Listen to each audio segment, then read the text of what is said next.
Buenos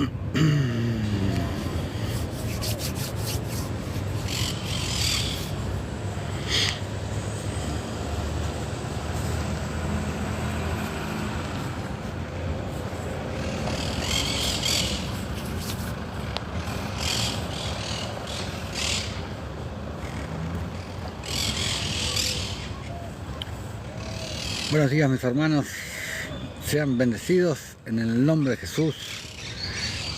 El hermano Osvaldo los saluda, les da la bienvenida desde Buenos Aires, Argentina, como en cada video, como en cada en vivo, como en cada enseñanza. Ya en las primeras mañanas frías en estas latitudes, primeras mañanas frescas, ya el clima ya ha cambiado totalmente.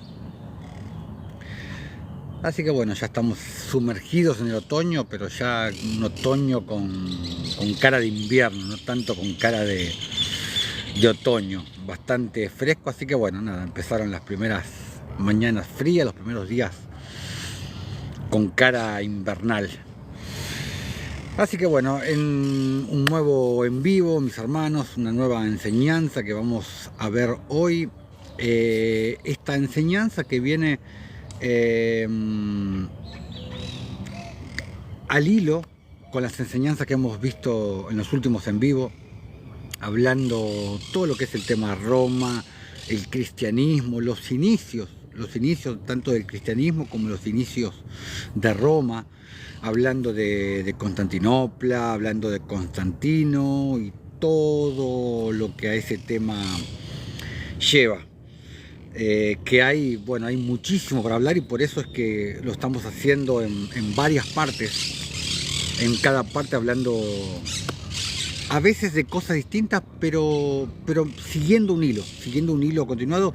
Hoy particularmente vamos a hablar, tal como es el título del en vivo hoy, vamos a hablar de Simón de Betsaida, que para los que no saben no es ni más ni menos que el apóstol Pedro, porque sabemos que Pedro, aunque parezca un nombre, en realidad era el sobrenombre de Pedro. El nombre era Simón, hijo de Jonás, de Pedro, y era de Betsaida puntualmente. Por eso el título Simón de Betsaida. Y hoy vamos a ver una temática muy interesante, una temática que envuelve a los católicos, ¿no? Siguiendo el hilo de todo lo que venimos hablando, de Roma, del catolicismo, del cristianismo. Hoy vamos a ver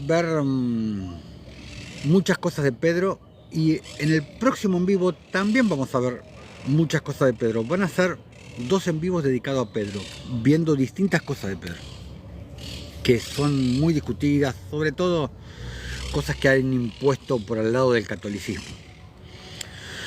Pero bueno, como venimos hablando en los videos anteriores, estuvimos viendo cuando encerraron a la iglesia, cuando la encerraron dentro de 4 paredes de templos muertos.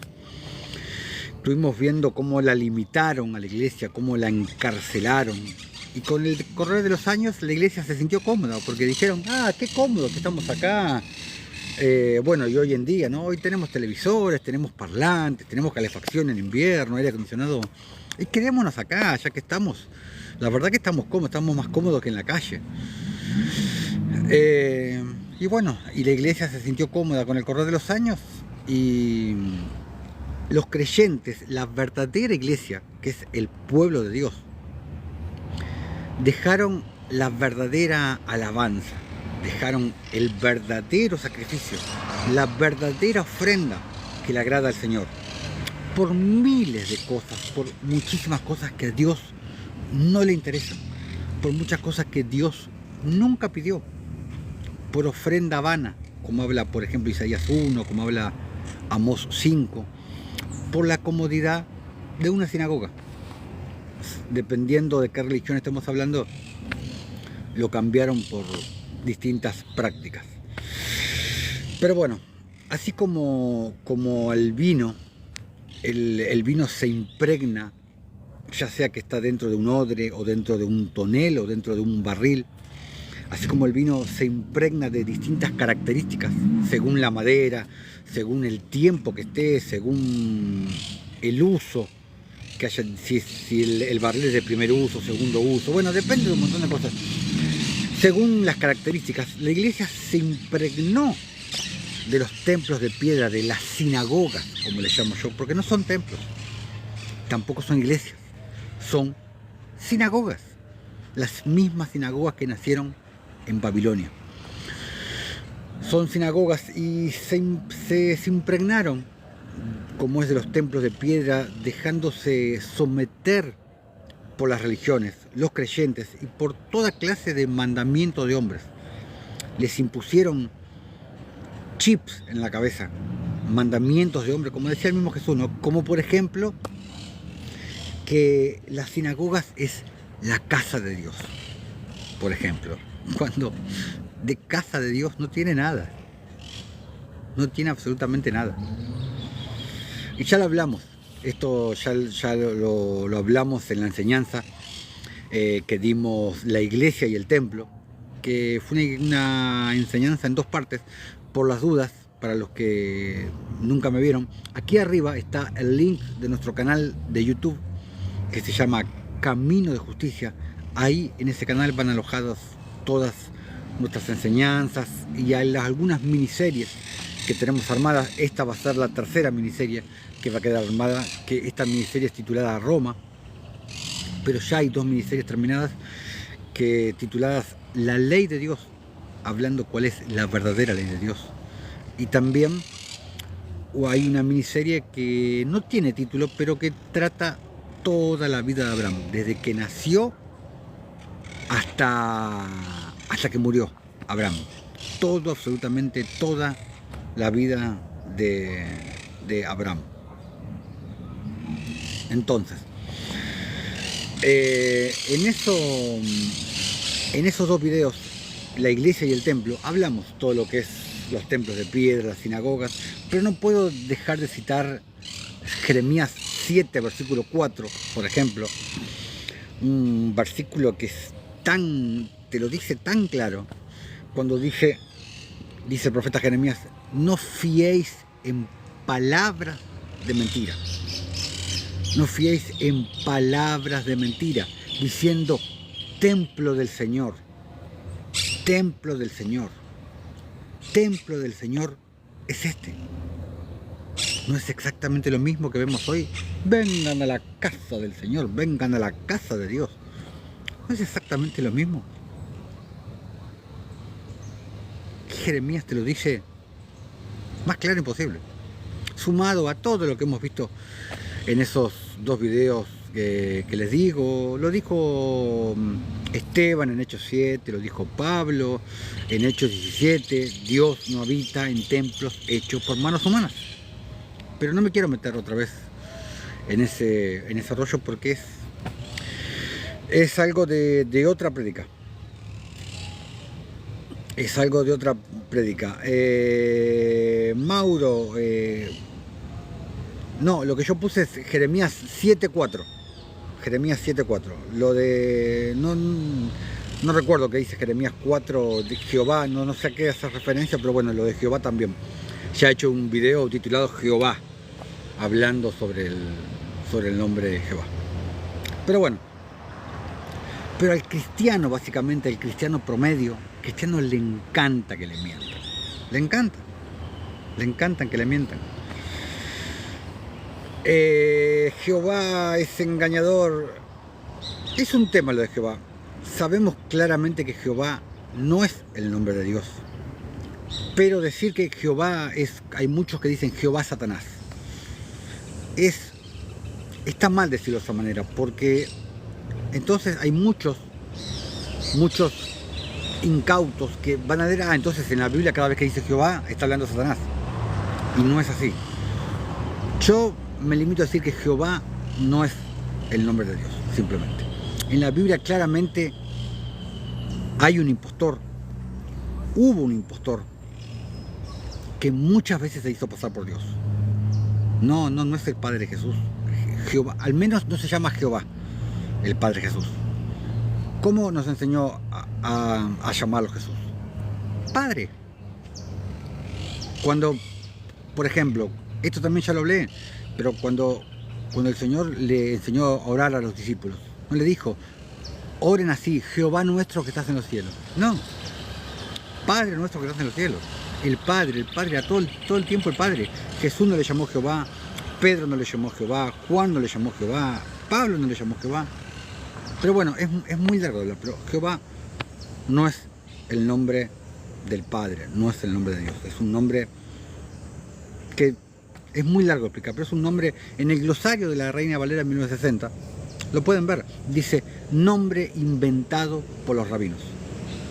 Si tienes una Reina Valera 1960 viejita, porque las nuevas creo que ya no traen los glosarios, pero en el glosario de una Reina Valera 1960 más o menos de hace varios años, que trae el glosario, vas a ir a Jehová y te va a decir nombre inventado por los rabinos.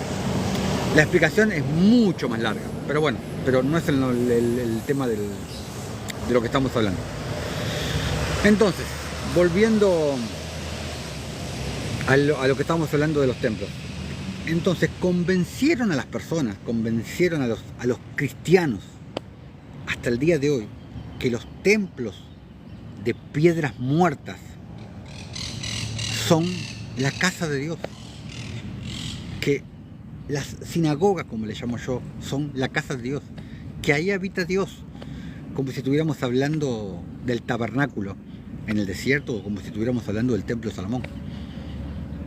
Te predican a un Dios limitado, a un Dios encarcelado, que si quieres servirlo, solamente lo puedes servir ahí dentro, en lo que llaman la casa de Dios. Se le ha hecho un gran daño al reino de los cielos con esas costumbres salidas del mismísimo infierno, con esas mentiras, con esas falsas doctrinas. Dios, el Señor, construye su templo y nosotros somos su templo. Nosotros somos las piedras vivas, como lo dice Éxodo 19, como lo dice Pedro en 1 de Pedro 2, versículo 9.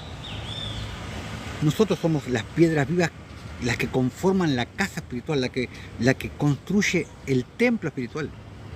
¿O no lo dice Pablo tantas veces? ¿Acaso vosotros no sabéis que vosotros sois templo del Espíritu Santo?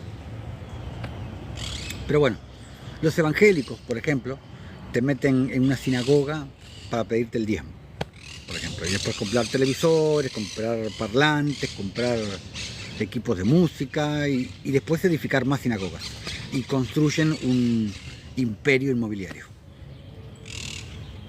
porque básicamente eso y termina siendo una empresa familiar. Y en el caso de la venta del inmueble, ya sea por el motivo que sea, el dinero nunca va destinado a cumplir con la verdadera ley de Dios, ni nunca vi tampoco que hagan por lo menos partícipes a los que eran congregantes. O si el pastor se retira, siempre el que queda a cargo es el hijo o alguien de la familia. Por eso digo que termina siendo una empresa familiar que nada tiene que ver con Dios. Los testigos de Jehová, por ejemplo, te llevan al salón del reino. Te llevan, que en realidad es otra sinagoga más con otro nombre. Y te llevan ahí al salón del reino a que adores a Jehová y a convencerte de que Jesús es el arcángel Miguel. Y los católicos, bueno, los católicos. Pero bueno, vamos a seguir con los católicos, con Roma, como al principio.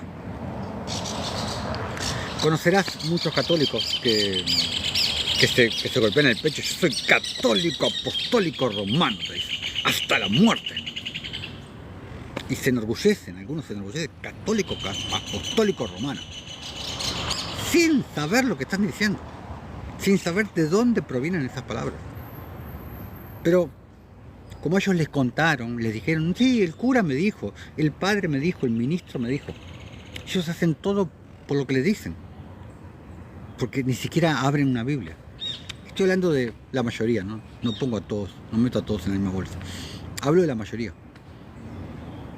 o si no, los que tienen abierta la Biblia en la mesa de luz, en el Salmo 91, y queda eternamente la Biblia abierta en ese Salmo, pero de ahí a un día ponerte a leerla, ni de casualidad. Pero bueno, vamos a empezar a ver un poquito de dónde provienen esas tres palabras que tanto se enorgullecen los católicos. Católico, apostólico, romano, hasta la muerte. Bueno, como los otros que dicen mi virgencita. Bueno, ya vamos a hablar en otro video de la virgencita. Pero bueno, católico, como ya les conté, como ya hablamos, proviene de Ignacio de Antioquía. Fue el primero que le puso el mote de católico o católica a la iglesia, que significa universal, básicamente. Por eso te dicen que es la iglesia universal, como si fuera la única iglesia o la verdadera religión, o bueno, porque católico significa universal y vino de la mano de Ignacio de Antioquía. Ahora, ¿por qué apostólico romano? ¿Por qué?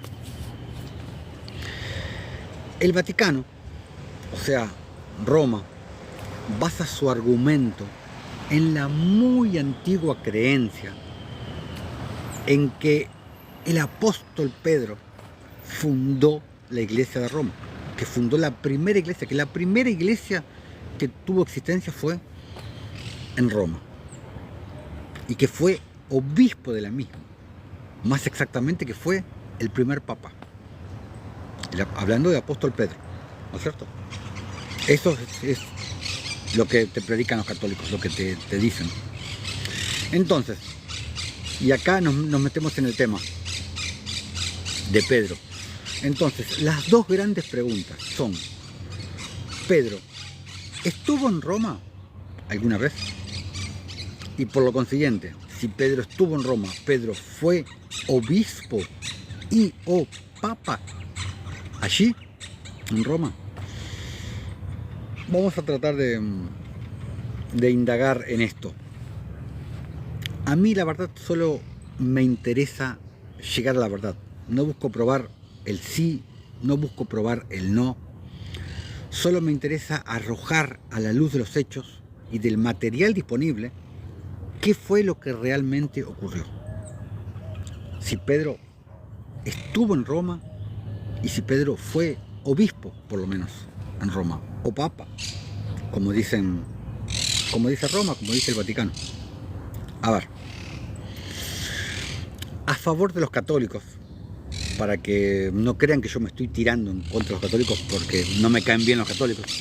De hecho, entre los evangélicos, los testigos de Jehová y los católicos, a los que más me complace predicarles son católicos. Pero bueno, les voy a leer algo a favor de los católicos. Hay un apócrifo que anda dando vuelta que se llama Hechos de Pedro, que dice, según este apócrifo, el Señor por revelación le pide a Pedro ir a Roma, porque allí se encuentra Simón el mago. Sí, el mismo de Hechos 8. Simón el mago. Entonces, Pedro va a Roma, estuvo allí, predicó e hizo muchas obras. Tiempo después, por orden de el rey Herodes Agripa II, fue crucificado. Dicho sea de paso, con Agripa II se extinguió la rama judía de la dinastía herodiana. Esto es lo que nos cuenta el apócrifo Hechos de Pedro. Básicamente, esto fue lo único que pude encontrar con cierto paralelismo a la versión oficial de Roma, la versión oficial del Vaticano. Porque si bien la epístola habla de que Pedro estuvo en Roma, tampoco hace mención a que Pedro ostentara algún cargo, ni de obispado, ni de papado, ni nada por el estilo. Por eso digo que tiene cierto paralelismo con lo que habla Roma, con lo que habla el Vaticano, porque habla de la presencia de, de Pedro en Roma, pero no menciona cargo alguno. Entonces, ahora, las cosas que indican y que sugieren lo opuesto a la versión de Roma, a la versión del Vaticano, son bastantes y son muchas. Solamente eso pude encontrar respecto a la versión de que Pedro estuvo en Roma. Vamos a ir viéndola de a pocos. Todas lo que yo personalmente encontré que contradice la versión de Roma. Empecemos por los hechos de Pedro, por lo que acabamos de ver. Según este libro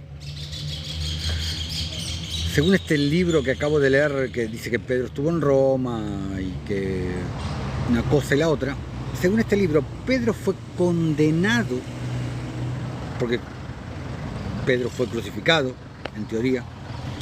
Según este libro, Pedro fue condenado estando en Roma por Herodes Agripa II, el que les dije que fue el último de la dinastía herodiana que gobernó. Pero hay un problema. El problema es que Agripa II nunca gobernó en Roma. Lo pueden investigar. Herodes Agripa II nunca gobernó en Roma, sino que fue gobernante de Judea durante la época del dominio romano, que son cosas distintas. Una cosa es pertenecer al Imperio Romano y otra cosa es gobernar en Roma. Pero Agripa II gobernó en Judea, no en Roma. Y los gobernantes en ese momento no tenían por costumbre juzgar a alguien que no se correspondiese a su jurisdicción, a la jurisdicción en la cual ellos gobernaban. Por ejemplo, lo podemos ver en Lucas, el famoso pasaje, Lucas 23, versículos 6 y 7, que dice: entonces Pilato, oyendo decir Galilea, preguntó si el hombre era Galileo, hablando de Jesús, claro está. Y al saber que era de la jurisdicción de Herodes, que en aquellos días también estaba en Jerusalén, lo remitió a Herodes. ¿Por qué? Porque no era de su jurisdicción. Entonces lo remitió a Herodes, Pilato. Así que Agripa II no pudo haber sentenciado a Pedro, ni a muerte, ni a nada, porque no era perteneciente con su jurisdicción. No pertenecía, no tenía absolutamente nada que ver con su jurisdicción. Entonces, los hechos de Pedro, por ejemplo, tampoco menciona en ningún momento, como les dije a lo primero, que Pedro haya tenido un cargo o un título absolutamente de ningún tipo. Solamente ubica geográficamente a Pedro en Roma. Pero si Pedro hubiese tenido un cargo, hubiese estado alineado básicamente con la doctrina de los Nicolaitas, la cual doctrina Jesús aborrecía, y lo habla 2 veces en Apocalipsis. Entonces es totalmente opuesto a lo que vemos en el libro de Hechos. Cuando vemos Hechos 2, cuando vemos Hechos 4 y vemos cómo vivía la verdadera iglesia, que era el pueblo de Dios, vivía totalmente opuesto a lo que dice la doctrina de los Nicolaitas, opuesto a la enseñanza de Jesús y opuesto a lo que el mismo Pedro pensaba, porque el mismo Pedro no era adepto a los cargos, a enseñorearse sobre los demás, como lo vemos claramente que hace Roma, que hace el Vaticano. Y el mismo Pedro lo dice. Si nos vamos a 1 de Pedro capítulo 5, vamos a leer a partir del versículo 1. Dice: ruego a los ancianos que están entre vosotros, yo anciano también con ellos. Pedro se pone a la misma altura que el resto. Dice: los ancianos que están entre vosotros, yo anciano también con ellos. Pedro no se pone en ningún lugar de preeminencia. Pedro se pone igual que el resto. Y testigo de los padecimientos de Cristo, que soy también participante de la gloria que será revelada. Dice, versículo 2, apacentad, dice Pedro. No dice enseñoread, no dice someter. Apacentad, dice, la grey de Dios que está entre vosotros, las ovejitas, cuidando de ella, no por fuerza, sino voluntariamente. Ahí te muestra claramente lo que pensaba Pedro. Pedro no iba tras los cargos, tras la preeminencia. ¿No fue lo que aprendieron de Jesús? Exactamente lo contrario. Cuidando de ella, no por fuerza, sino voluntariamente, no por ganancia deshonesta, no robándole con el diezmo, como hace la iglesia evangélica. No solamente que le roban con el diezmo a la gente, sino que no les enseñan a dar, a cumplir con la verdadera ley de Dios, sino con ánimo pronto, dice, no como teniendo señorío sobre los que están a vuestro cuidado, totalmente opuesto a lo que vemos en Roma, a lo que vemos en el Vaticano. No como teniendo señoría sobre los que están a vuestro cuidado, sino siendo ejemplos de la grey. Y cuando aparezca el príncipe de los pastores, vosotros recibiréis la corona incorruptible de gloria. Y ahora que dije que veo corona incorruptible de gloria, me acordé de que el otro día alguien posteó en el Facebook, a los que podamos soportar la tentación del sexo, Dios nos dará la corona de vida que nos prometió. Un disparate como escuché pocas veces en mi vida, pero bueno, no importa.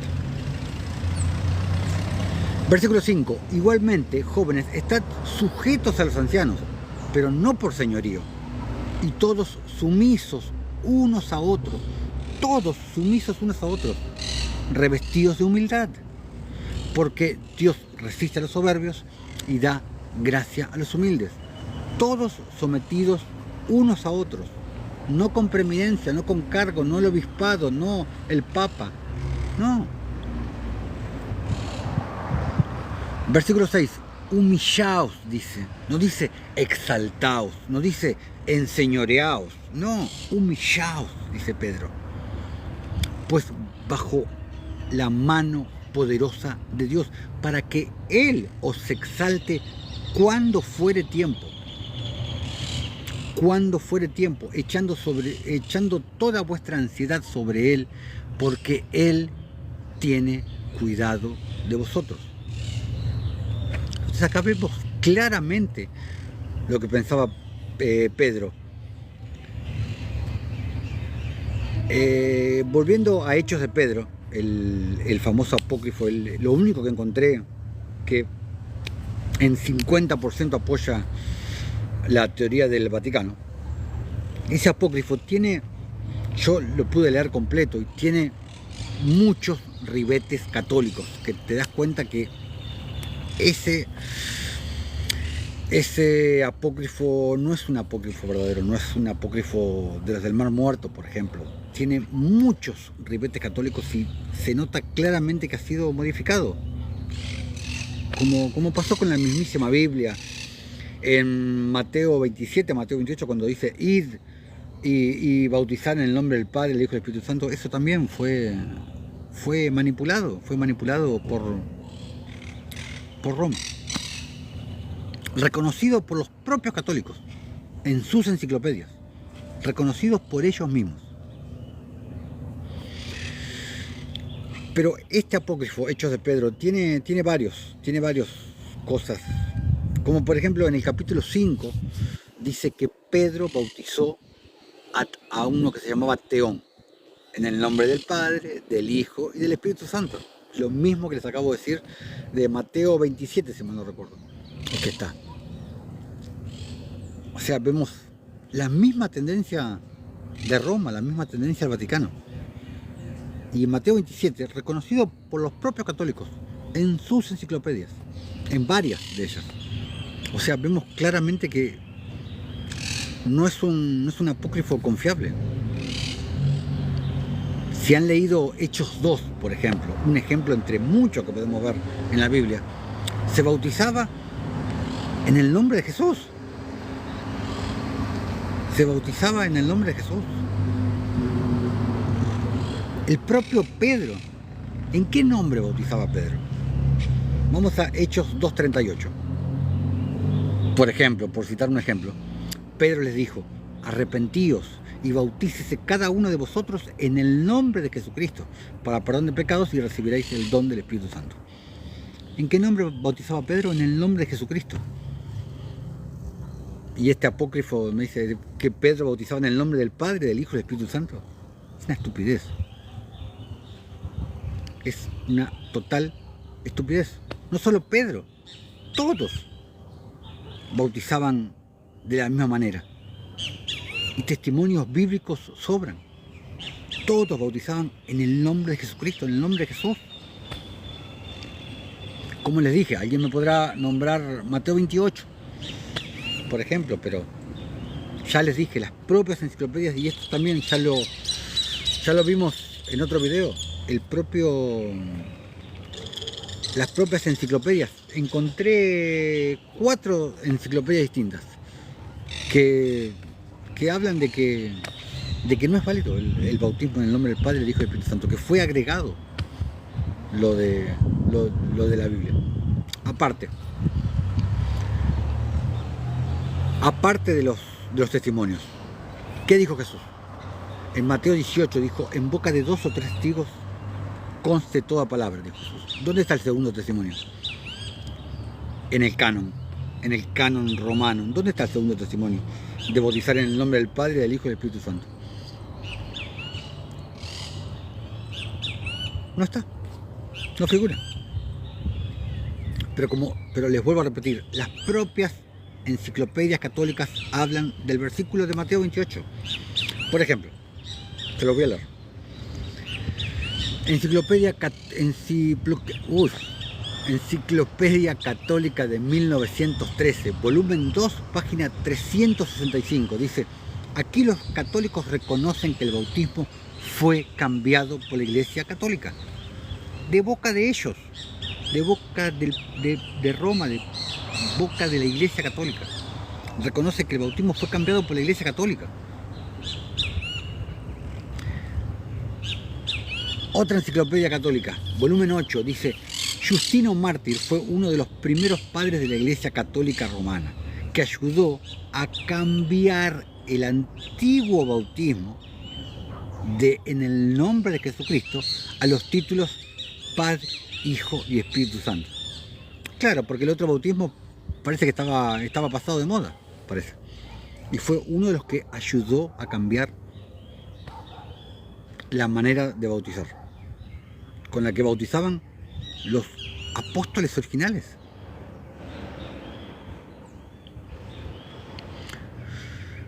Después, Enciclopedia Católica, 1967, edición 2, volumen 2, páginas 56 y 59. Dice: una referencia explícita a la fórmula del bautismo actual, o sea, en el nombre del Padre, del Hijo y del Espíritu Santo, no es encontrada en los primeros siglos, o sea, en textos originales, o sea, en los bautismos primeros. No es encontrada. ¿Por qué? Porque nunca existió la forma de bautizar en el nombre del Padre, del Hijo y del Espíritu Santo. Nunca existió. Ninguno de los apóstoles ni discípulos bautizaba de esa manera. Nunca. Entonces, por todas las cosas que les he leído, mi opinión personal de este libro, del apócrifo Hechos de Pedro, es que no fue un texto inspirado por el Espíritu Santo, claramente, porque es un texto con una clara intención, pero no es solamente de las cosas que acabamos de ver. Las cosas que analizaremos a continuación también van en contra de lo que está escrito en Hechos de Pedro. O sea, son muchas las cosas que van en contra de esto que vimos en Hechos de Pedro. Y con lo que Roma y el Vaticano nos quiere convencer de que Pedro fue el primer obispo o el primer papa en Roma. Cuando nos dicen que fue la primera iglesia también en Roma, cosa que no tiene nada que ver. La primera iglesia, como le llaman ustedes los cristianos, fue en el aposento que está en Jerusalén. Y era obispo, por decirlo de alguna manera, Jacobo el Justo, que era Santiago, que era el hermano de Jesús. Esa fue la primera iglesia, como le quieren llamar a ustedes. Esa fue la primera iglesia, no en Roma. Pero bueno, vamos a ir viendo otras cosas. Indagando en otros apócrifos de Pedro, como el Evangelio de Pedro, por ejemplo, como el Apocalipsis de Pedro, no figura absolutamente nada relacionado a las dos preguntas que nos hicimos inicialmente cuando empezamos el video. Si Pedro estuvo alguna vez en Roma, y de haber estado, si Pedro ejerció algún pontificado, algún obispado. Los otros dos apócrifos nada mencionan, no dice absolutamente nada con respecto a este tema. En la década de 1950, unos arqueólogos descubrieron una tumba en Jerusalén con un osario, o sea, una caja de huesos empleada en los entierros judíos del siglo I,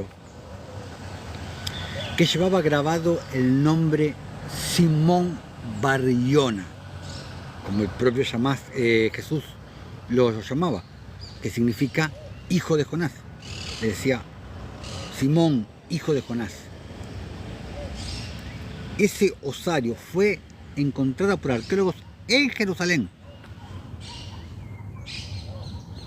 con esta grabación. Pero para no quedarse atrás, el Vaticano, muy poco después de encontrar esa evidencia, produjo también su propia evidencia arqueológica de que la tumba y los restos de Pedro fueron encontrados sepultados debajo del altar mayor en la Basílica de San Pedro, en Roma. Qué casualidad, justo al poco tiempo de que apareció en Jerusalén, el Vaticano encuentra esa prueba. El corazón de su argumento, del argumento del Vaticano, es un sarcófago descubierto en la primera mitad del siglo pasado, que las autoridades comenzaron a examinar un poco más de cerca en los años posteriores a la Segunda Guerra Mundial. Pero bueno, vamos a ver ahora un poco el Nuevo Testamento, pero la verdad que, o sea, es la prueba que aportó Roma sobre la tumba de Pedro fue realmente ridícula, fue casi que payasesca. Vamos a ir un poco ahora al Nuevo Testamento para seguir evaluando y verificando cosas. Según Hechos de los Apóstoles, Pedro se quedó en Jerusalén después de la muerte de Esteban, según el canon romano. Pablo, subiendo a Jerusalén en dos ocasiones distintas, en dos ocasiones diferentes, en ambas se encontró al apóstol Pedro, aproximadamente la primera vez en el año 35 y la segunda vez en el año aproximadamente 49 después de Cristo, obviamente, ejerciendo todavía su ministerio en aquella ciudad, como lo atestigua Gálatas. Gálatas 1, capítulo 18, dice: después, pasados 3 años, subí a Jerusalén para ver a Pedro y permanecí con él 15 días. O sea, el canon romano ubica a Pedro en tiempo y espacio en Jerusalén. Luego, en Gálatas 2, versículo 1, dice: después, pasados 14 años, dice Pablo, subí otra vez a Jerusalén con Bernabé, llevando también conmigo a Tito. Pasados 14 años. Y en el versículo 9 dice: y reconociendo la gracia que me había sido dada, Jacobo, Cefas ¿Quién era Cefas? Pedro. Y Juan, que eran considerados como columnas, nos dieron a mí y a Bernabé la diestra en señal de compañerismo. Luego se volvieron a cruzar en Antioquía de Siria en el año 52 después de Cristo, aproximadamente. Cuando lo menciona en Gálatas capítulo 2, versículo 11, dice: pero cuando Pedro vino a Antioquía, le resistí cara a cara porque era de condenar, el famoso ese altercado que hubo entre Pablo y Pedro. Pero entonces, Pablo y Pedro, juntamente con Jacobo y con Juan, se juntaron para una reunión de los apóstoles y otros líderes de la iglesia, que fue el Concilio de Jerusalén. El Concilio de Jerusalén, según lo registró Lucas en Hechos 15. Lo pueden ir a ver a sus Biblias. Entonces, en esa ocasión, Pedro y Pablo convinieron en que el primero dirigiría la obra entre los judíos y el segundo la obra entre los gentiles.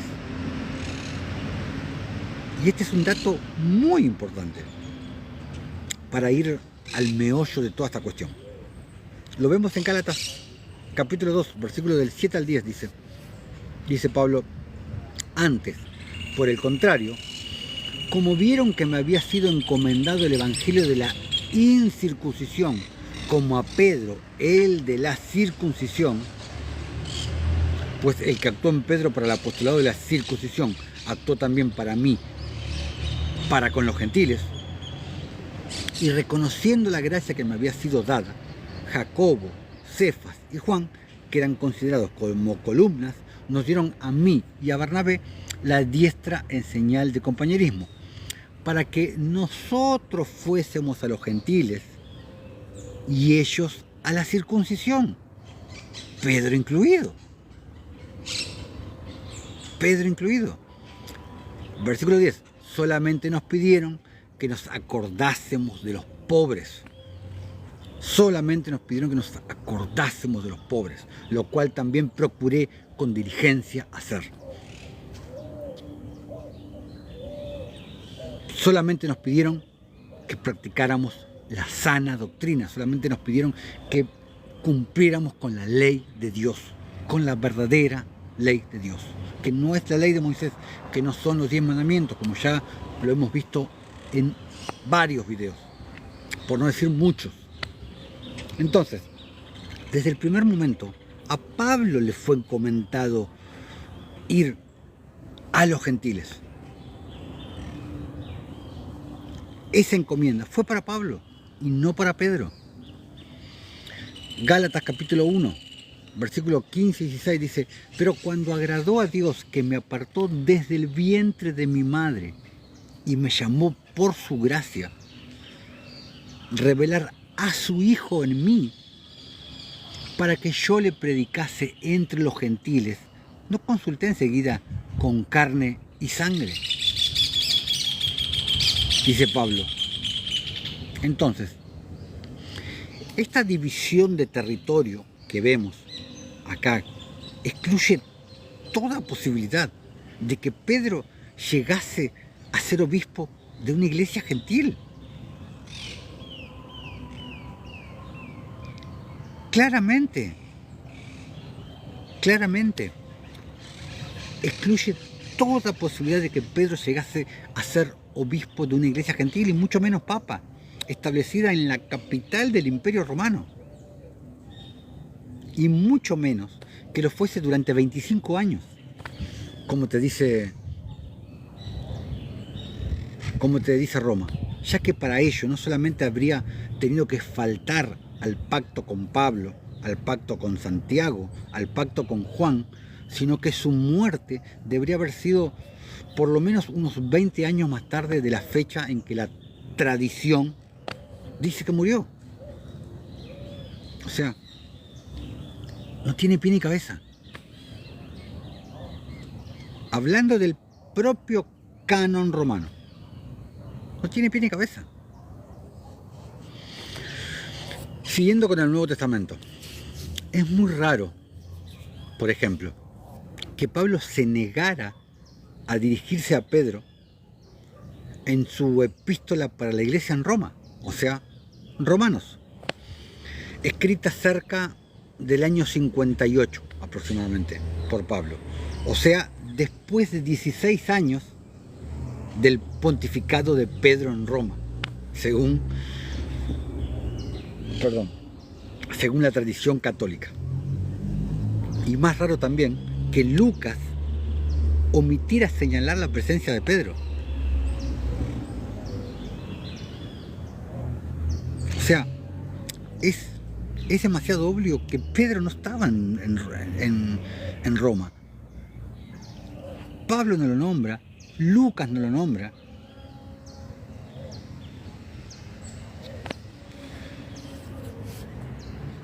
Cuando arribaron con Pablo, como resultado de la apelación de Pablo al César, que está mencionada en Hechos 28, aparentemente fue ocurrida alrededor del año 60 después de Cristo.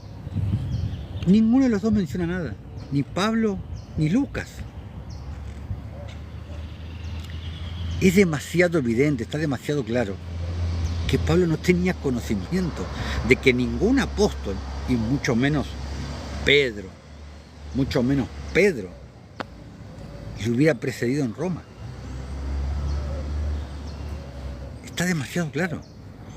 En dicha carta, Pablo no hace mención alguna a su obispo, mucho menos a su papa, aquel gran apóstol tan bien conocido por Pablo, como vemos en otras epístolas suyas. Al final de esta carta hay una lista de 27 creyentes de Roma, a los cuales el apóstol Pablo envía saludos, poniendo alguna frase de elogio para cada uno de ellos, pero no envía ningún saludo para Pedro, la cabeza de la iglesia, según los católicos. ¿Es esto posible? ¿De ser cierto el pontificado de Pedro en aquella ciudad? ¿No es totalmente ilógico? ¿Cómo puede ser que nadie lo mencione?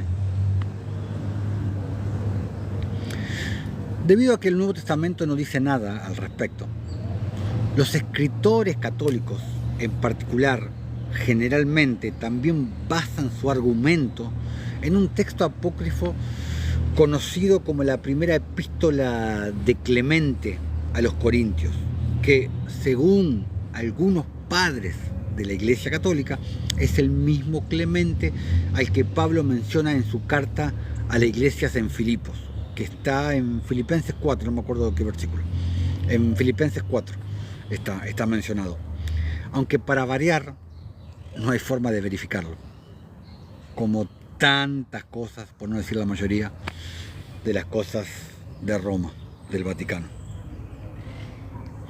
En esta epístola, Clemente efectivamente nombra a Pedro y a Pablo, y según los católicos es prueba suficiente para ubicar a Pedro en Roma, lo cual está totalmente fuera de contexto respecto al sentido de la epístola.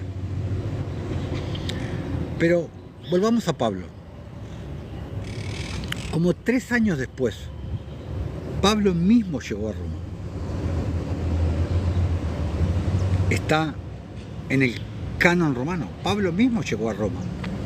Y muchos creyentes salieron a recibirle a una distancia de hasta 25 kilómetros. Muchos creyentes. Está escrito. Vayan a Romano y léanlo. Si Pedro hubiese estado en Roma, ¿no tendríamos alguna noticia, algo escrito sobre el encuentro de estos dos grandes apóstoles, defendiendo la misma causa, en el mismo camino o en la capital misma? ¿No habría alguna mención, algún escrito? Pero ni una palabra dice.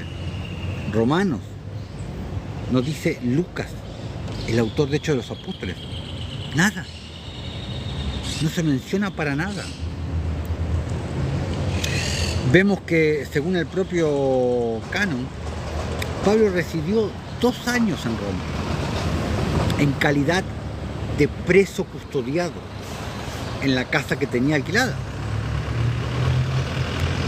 Si Pedro se halló ausente al tiempo de su llegada, como dicen algunos apologistas católicos, debió haber vuelto en un tan largo espacio de tiempo.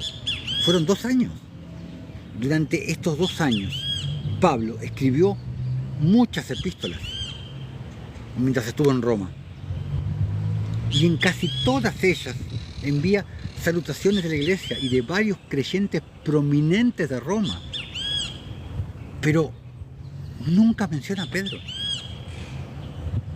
En ninguna carta, en ninguna epístola.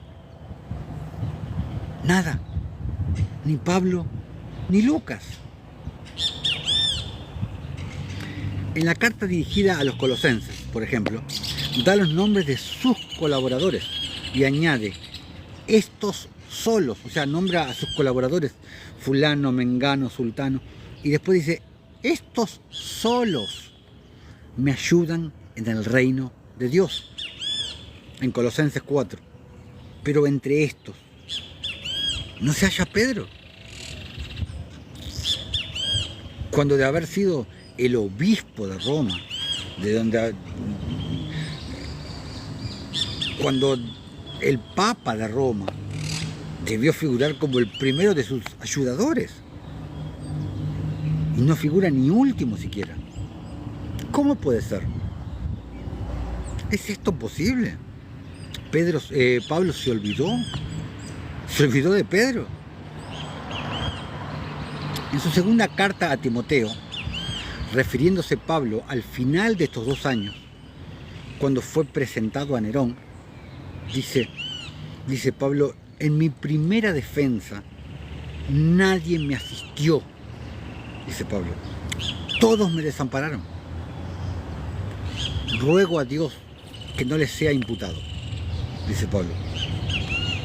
¿Podemos creer que Pedro fue uno de los que desampararon a Pablo, el gran apóstol de los gentiles?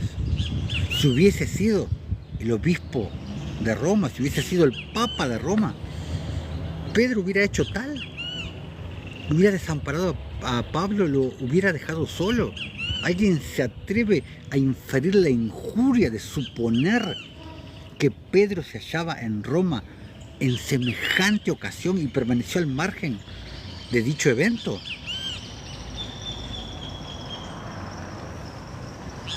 Es totalmente ridículo. Poco antes de su muerte, Pablo expresa, yo ya estoy para ser ofrecido y el tiempo de mi partida está cercano, dice Pablo. El apóstol Pablo envía por última vez saludos de 4 creyentes principales de Roma.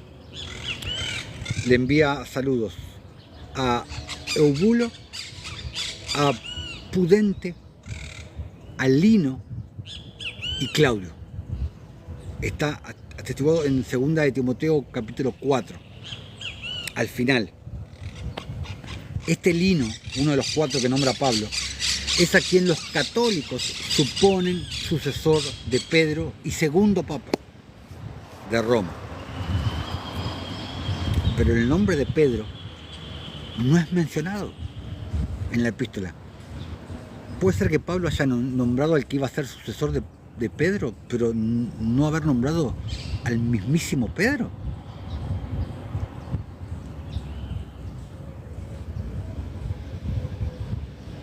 No tiene sentido.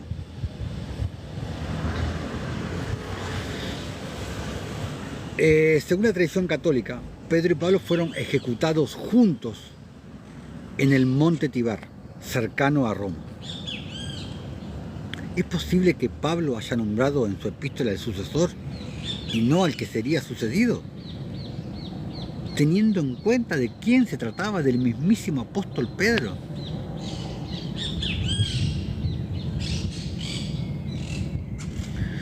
De todos estos hechos se deduce de un modo indubitable, de un modo indudable, las siguientes conclusiones.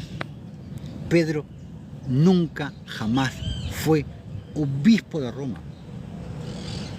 Pedro nunca jamás fue papa de Roma y su pontificado, su papado de 25 años es una mera leyenda, ya que no existen pruebas históricas de que él estuviera no 25 años, sino una semana, que estuviera en Roma ejerciendo el pontificado en dicha ciudad. Y en cambio nos vemos abrumados de hechos que lo contradicen totalmente. Ni siquiera podemos ubicar a Pedro en Roma, mucho menos como obispo ni como papa. O sea, no deja de ser una leyenda el obispado y el papado de Pedro en Roma. Los católicos podrán rasgarse las vestiduras ante estas palabras, pero no existe ninguna prueba concreta del pontificado de Pedro en Roma. Le vuelvo a repetir, ni por 25 años, ni siquiera por una semana.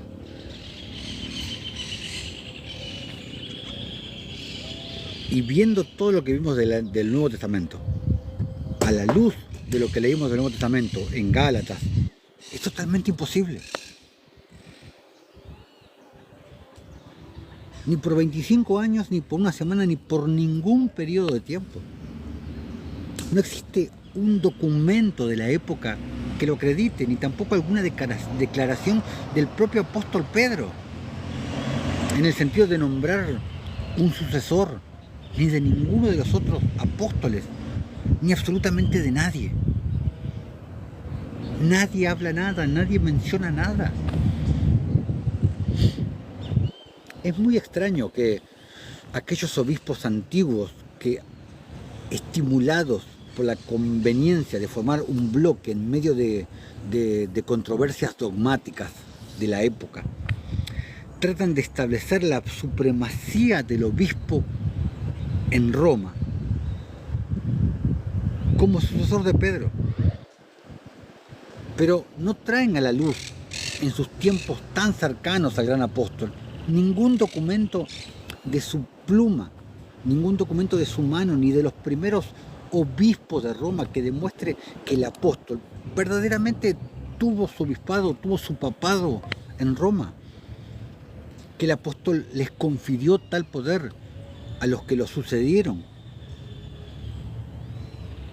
Nada figura. Si Pedro no ejerció el pontificado en Roma, mal podría nombrar como sucesor suyo a un obispo de aquella ciudad. Entonces, ¿qué es lo que hace el Vaticano? Entonces, ¿qué es lo que hace el Vaticano? Es prácticamente una certeza que no lo hizo en aquella ciudad, ni tampoco en ninguna otra. Pues el título de jefe universal de la Iglesia, el gran apóstol de los judíos, como está escrito en Gálatas 2, no lo pretendió jamás, ni ningún creyente de su tiempo se lo atribuyó. No existen pruebas absolutamente de nada. Si ello era debido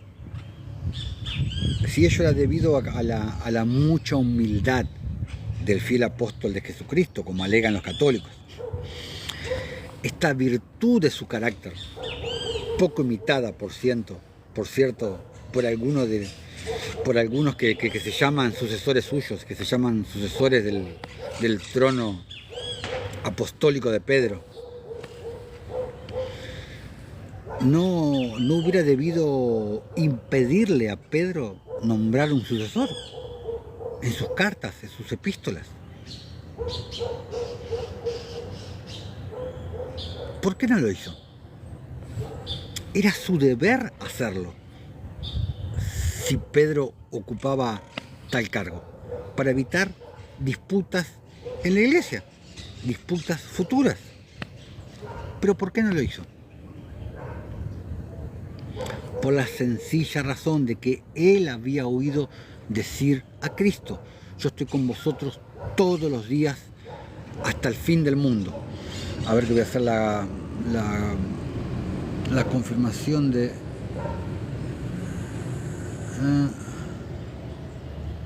la confirmación de TikTok. Ahora cambió, es otra manera. Bueno, no importa. Pedro escuchó de boca de Jesús decir: yo estoy con vosotros todos los días hasta el fin del mundo. Escuchó decir a Jesús, porque donde 2 o 3 están congregados en mi nombre, ahí estoy yo en medio de vosotros. Pedro sabía que la iglesia era un pueblo espiritual y no un pueblo mundano, en la que cada fiel es responsable directamente a Cristo y no intentó organizarla como una sociedad humana. Recordaba también las palabras de Jesús cuando decía: el que quiera ser el primero, sea el postrero de todos. Y no quiso darle un jefe visible, para no contradecir al mismísimo Jesús, para no contradecir lo que él mismo había aprendido de boca de Jesús. Los católicos podrán poner en duda estas razones del apóstol, pero no pueden negar lo que dijo Pedro, en Primera de Pedro, capítulo 2, versículo 9, cuando dijo: mas vosotros, dijo Pedro, plural, no singular, mas vosotros sois linaje escogido, real sacerdocio, nación santa, pueblo adquirido por Dios, para que anunciéis las virtudes de aquel que os llamó de las tinieblas a su luz admirable. Pero habló en plural: vosotros, dijo Pedro. Pedro le habla de un pueblo que fue llamado para que sean reyes y sacerdotes. No está hablando de uno, ni de dos, ni de tres. Está hablando de un pueblo que fue llamado a ser, fueron llamados a ser reyes y sacerdotes. No fueron llamados a que tengan una cabeza, ni dos, ni tres.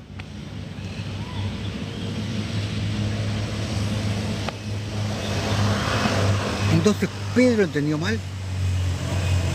Entonces Moisés entendió mal también en Éxodo 19, versículos 5 y 6, cuando dice Moisés en Éxodo: ahora pues, si diereis oído a mi voz y guardareis mi pacto, vosotros seréis mi especial tesoro sobre todos los pueblos, porque mía es toda la tierra, y vosotros me seréis un reino de sacerdotes y gente santa.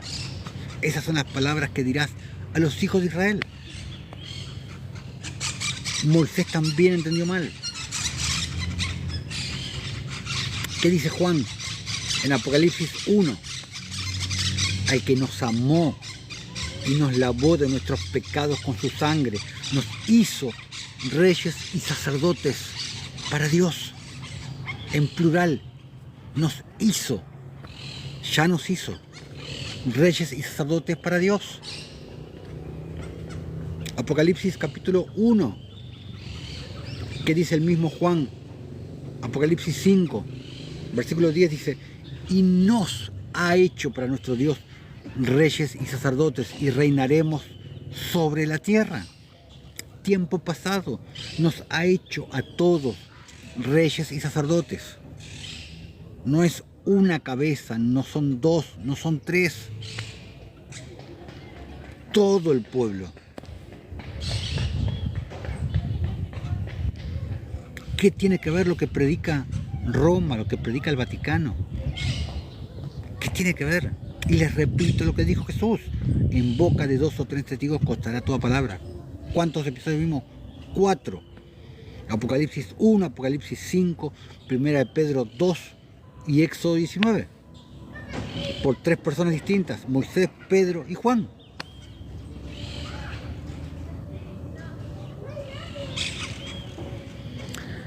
A ver, lo que Roma no puede negar es que no existe documento de parte del apóstol, de parte de Pedro, o de otros creyentes de su siglo, que demuestre lo contrario, que demuestre que Pedro fue papa, que Pedro fue obispo en Roma, que fue obispo una semana, que fue obispo 3 días, que fue obispo un día. No existe absolutamente nada. De esperar era que su segunda epístola, cuando el apóstol Pedro declara la proximidad de su fallecimiento, dijese a quien tenían que obedecer una vez que él hubiese dejado su tabernáculo, a quién iba a ser su sucesor, que hubiese dejado un nombre, algo o alguien a quien consultar. Pero simplemente se limita a decir, Pedro, procura dejarles memoria de las cosas de las cuales él había sido testigo en cuanto a la vida gloriosa de nuestro Señor Jesucristo. Esa promesa quedó cumplida, según los santos padres, en la redacción del Evangelio de Marcos, el cual fue escrito bajo la inspiración de Pedro, porque sabemos que el Evangelio de Marcos fue escrito por Juan Marcos, pero fue bajo dirección de Pedro. Bien podría ser el Evangelio de Pedro, el Evangelio de Marcos. Entonces, los católicos tradicionalistas dicen que Pedro nombró a Lino como su sucesor. Pero ¿cuántas pruebas aportan de ello? Ninguna. Como en todo lo que hace Roma, como todo lo que hace el Vaticano. No aportan pruebas de nadie, de nada. Entonces, ¿con qué razón y bajo qué títulos puede llamarse el actual Papa de Roma sucesor de Pedro? En virtud de una tradición que se ha prolongado por muchos siglos. Una simple tradición, simple mandamiento de hombres. Pero la cuestión no es desde cuántos siglos los obispos de Roma se consideran sucesores de Pedro y jefes de la iglesia,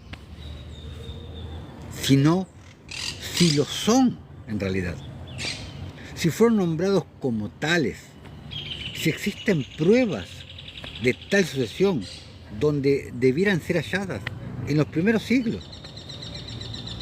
Tan fácil como hubiera sido el apóstol Pedro resolver la debatida cuestión con 2 líneas escritas en sus cartas, en sus epístolas, reconocidas universalmente como suyas por los católicos,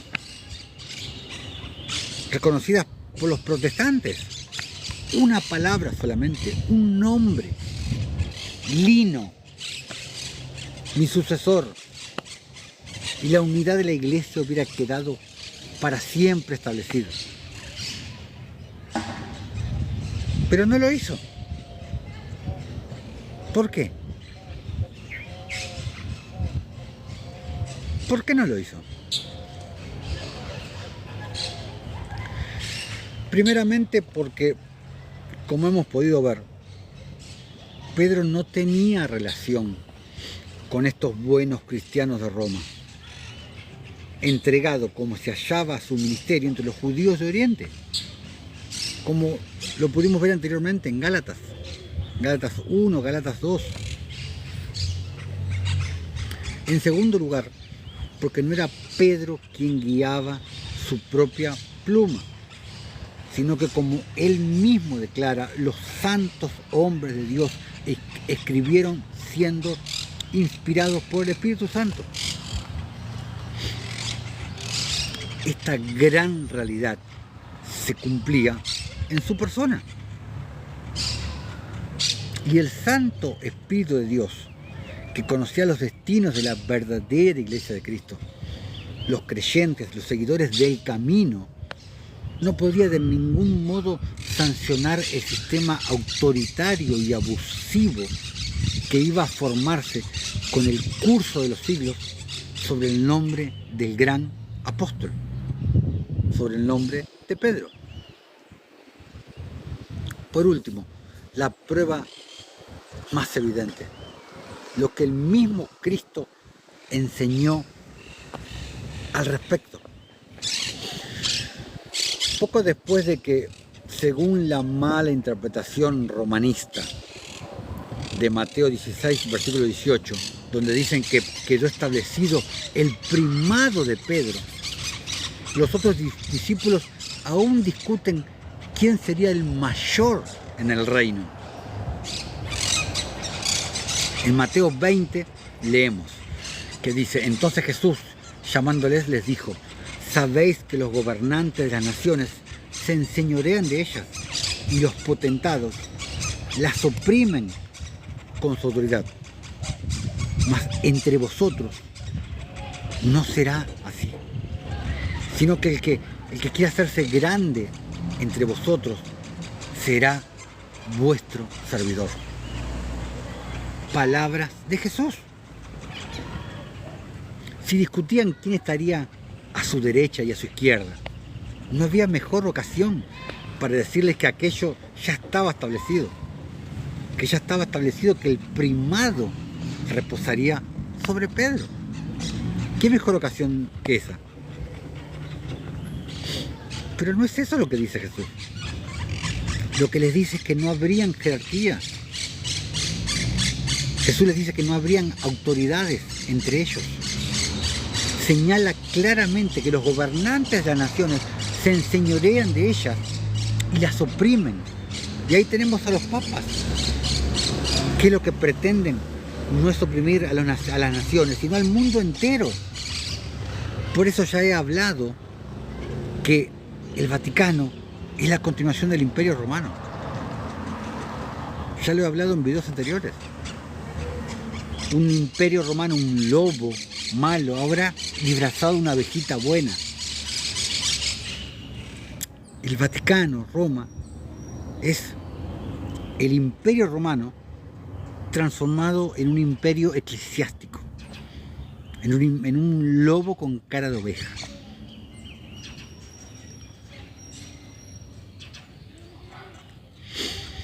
Un papa se atrevió a decir que solo él tenía el derecho de lucir las insignias imperiales. Extraña forma de seguir a Jesucristo, ¿no? Y de seguir sus palabras, las cosas que él enseñó. Y cerrando el tema como síntesis, no existe absolutamente ninguna prueba histórica, ni de ningún tipo, ni documentos, ni epístolas, nada de que Pedro ejerciera el cargo de obispo en la Iglesia de Roma por 25 años, como pretenden los católicos, como pretende Roma, como pretende el Vaticano, ni por 25 años, ni por una semana. No existen pruebas absolutamente de ningún tipo.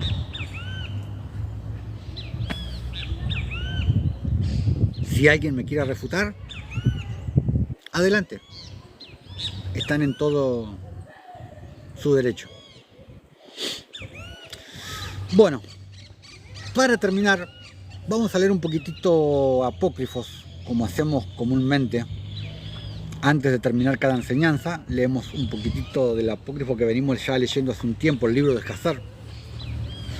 Nos habíamos quedado en la última enseñanza, en el capítulo 10, habíamos leído hasta el versículo 30.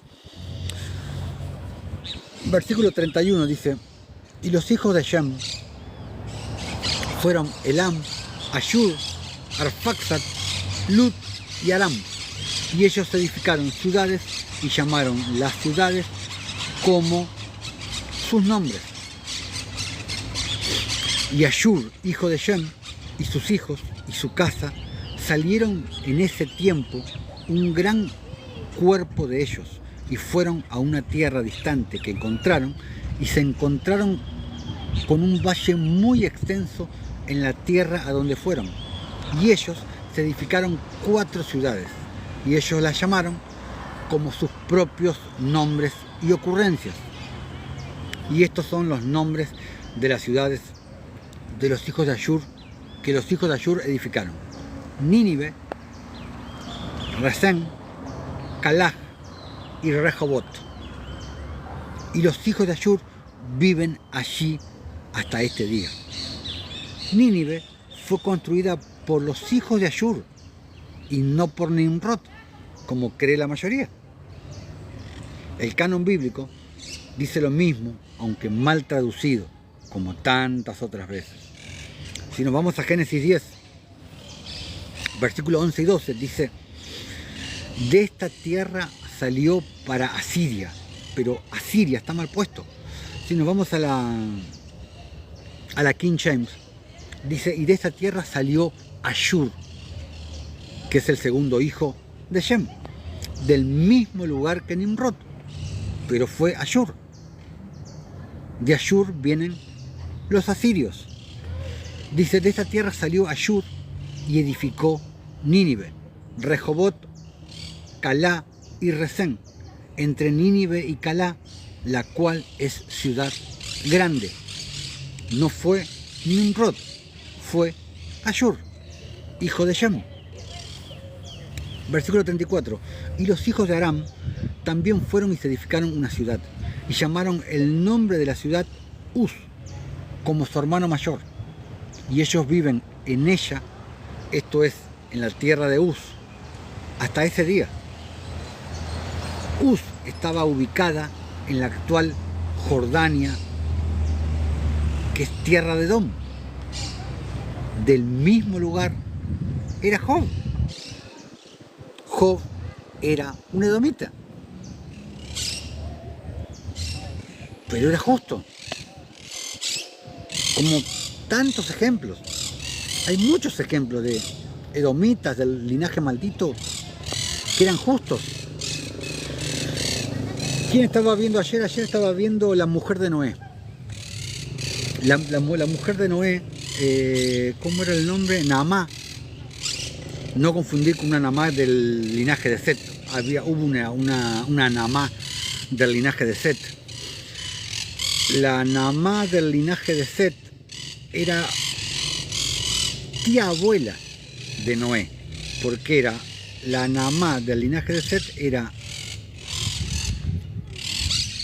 era hija de Enoc y hermana de Matusalem. Pero no fue esa Naamá la esposa de Noé. La esposa de Noé fue la Naamá del linaje de Caín. Fue.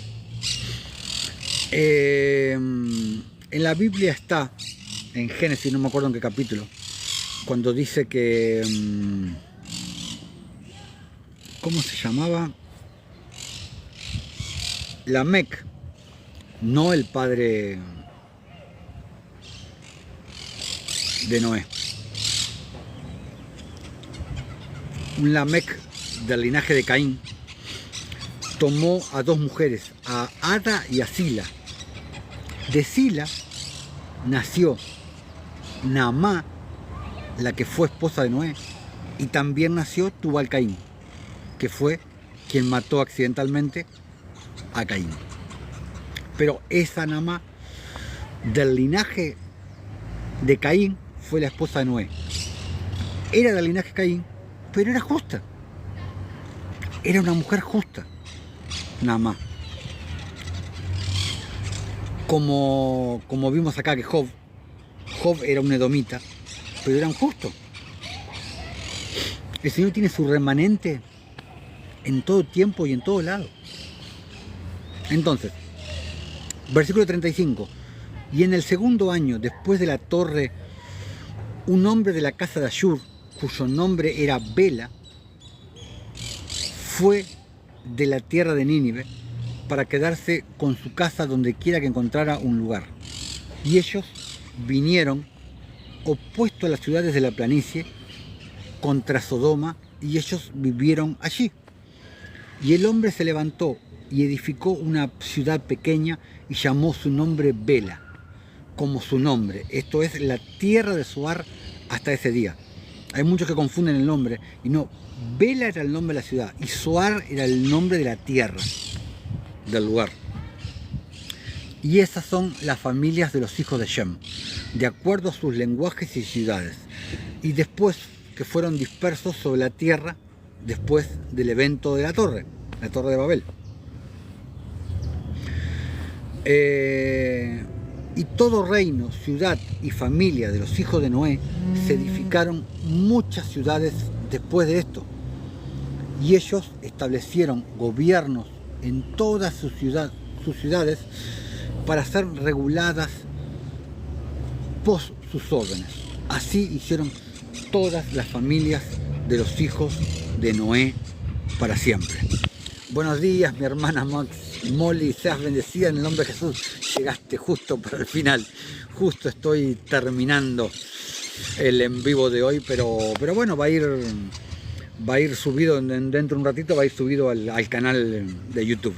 Así que hoy fue una prédica bien con tintes católicos, estuvimos hablando sobre si Pedro fue verdaderamente el primer papa o si fue obispo en Roma.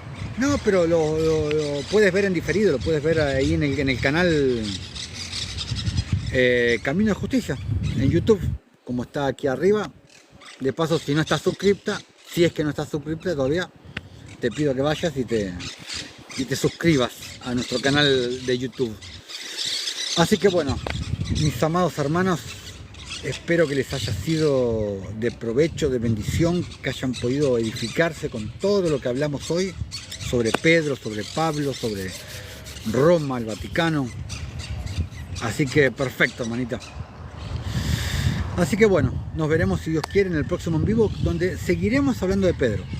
Pero ya no vamos a estar hablando de si Pedro fue el primer papa o si fue obispo 25 años, si fue una semana. Ya no vamos a hablar sobre eso en el próximo en vivo, sino vamos a seguir hablando de Pedro, pero vamos a hacer hincapié en si Pedro es la roca, si Jesús le dio las llaves de la iglesia o si sobre la roca de Pedro fue edificada la iglesia de Jesús. Ese va a ser el otro tema que vamos a estar tocando en el próximo en vivo, que otro tema para debatir con el Vaticano y con Roma de Pedro, si fue el Papa, si fue la piedra sobre la cual construyó la iglesia.